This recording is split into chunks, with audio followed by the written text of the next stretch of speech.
You know, not too long ago, maybe like 8 or 10 years ago, the internet was joking about stuff like trans species, pansexual, demiqueer, Muslim, feminist. You know, writing those silly short stories about a potential future full of those people with 40 different genders and a think police and all that kind of stuff.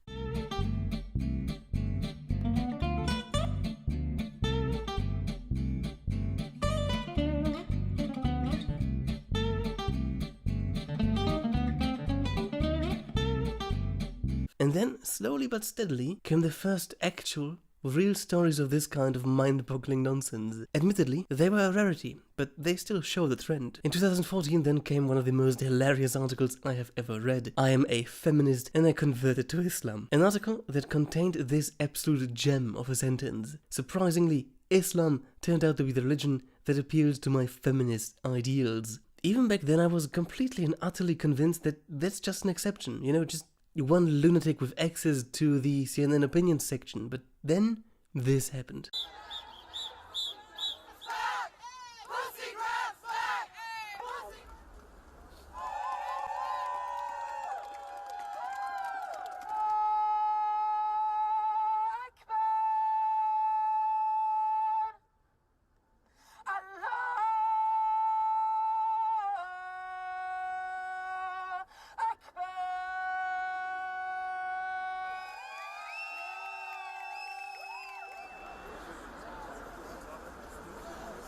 What you just saw is a protest in Berlin against, well, honestly I have no clue what it's really about, but you have signs saying white silence is violence, you've got anti-Trump signs, and you've got pussy grabs back signs. They kinda don't fit together all that nicely, at least not if you're a somewhat sane person. But what really sticks out to me is the second part of the video.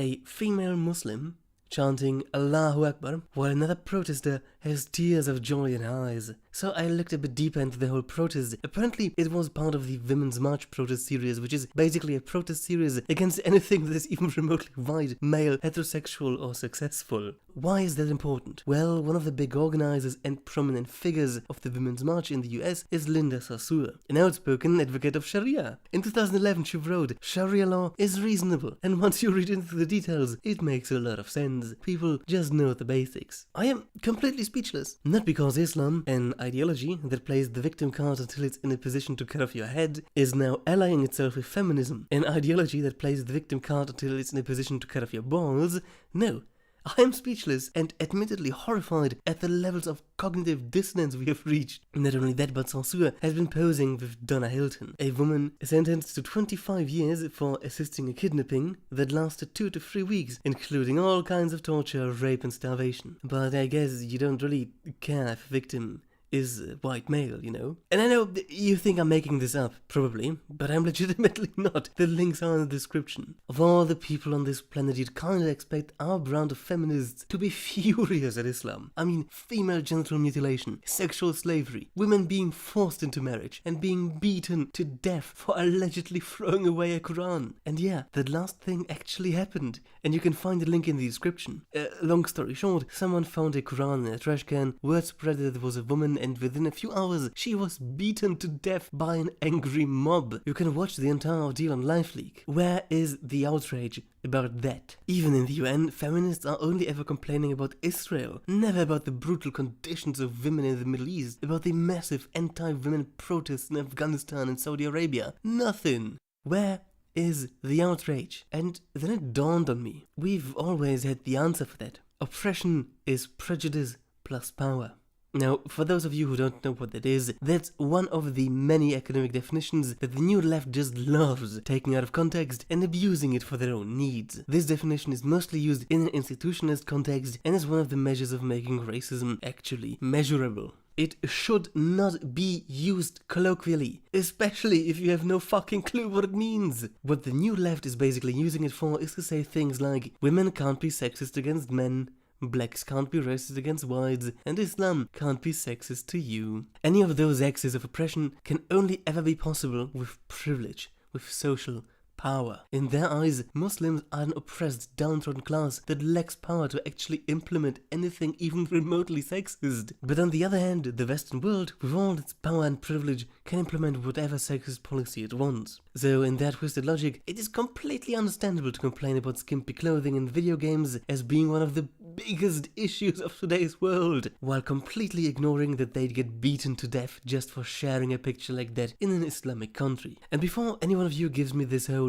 but Islam is about equality, we can find tremendous levels of sexism on all levels of Muslim society, be it their scripture, be it what they believe in, or be it how they actually act. Let's start with their scripture. The Quran is extremely specific when it comes to sexual slavery, something that should be an issue for feminists worldwide. O Prophet, indeed we have made lawful to you your wives to whom you have given their due compensation, and those your right hand possesses. Quran 33:50. Those your right hand possesses is a term meaning slaves. Even back then, Islam was smart about those things and carefully avoided the Arabic term for slave where possible. We'll find another such passage at 23:5-6. This passage is basically about what makes a believer a good believer, and amongst other things, we'll find, and they who guard their private parts, except from their wives, or those their right hand possesses, for indeed they will not be blamed. We'll find this exact wording actually twice in the Quran. It's repeated in 70:29-30, and by they who guard their private parts, they mean sexual abstinency. Basically, don't shag anyone except your wife, but a female sex slave is fine too. Sounds like a feminist party, doesn't it? If we then move on to the beliefs of the followers, we'll find things like this. 48% of these supposedly educated, liberal, moderate Western Muslim students are opposed to men and women associating freely. 25% of those students have very little or no respect for homosexuals at all. And you'd kinda expect feminists to care about this, but yeah, no, that would be racist. 11% have no respect for atheists, and 28% think a separation of Islam and government is barely possible, if at all. And it gets way worse in actual Islam majority countries. Even the supposedly secular, liberal, moderate Turks are basically batshit insane. 16% support stoning people for adultery, 13% support whipping and cutting off hands for stealing, and 5% support the actual death penalty for leaving Islam. But to be fair here, compared to the likes of Egypt or Pakistan, Turkey is basically a secular utopia. 82% of all Egyptians and Pakistanis support stoning for adultery, and 84% of all Egyptians and 76% of all Pakistanis support the death penalty for leaving Islam.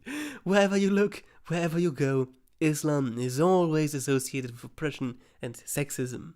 In the World Economic Forum's Gender Gap Report 2016, for instance, we'll find that the highest ranking Muslim majority country for gender equality is Kazakhstan, at place 51 of 144. It doesn't stop there though. Islamic countries consistently rank lowest in terms of gender equality. Of the lowest ranking 30 countries, one is Buddhist, Bhutan, one is mostly atheist but mixed with a bit of Christianity and Buddhism, South Korea. 4 countries are mostly Christian, Liberia, Angola, Benin and the Ivory Coast. Well, the Ivory Coast is actually really close to a proper split between Islam and Christianity, but you know, let's be fair here. And 24 of the 30 lowest ranking countries for gender equality are Muslim majority countries. So we have Islamic oppression on all levels of Islamic society, starting with their scripture that allows for female sex slaves, over to Muslims wanting to stone adulterers and hating homosexuals, over to Islamic countries consistently being more sexist and oppressive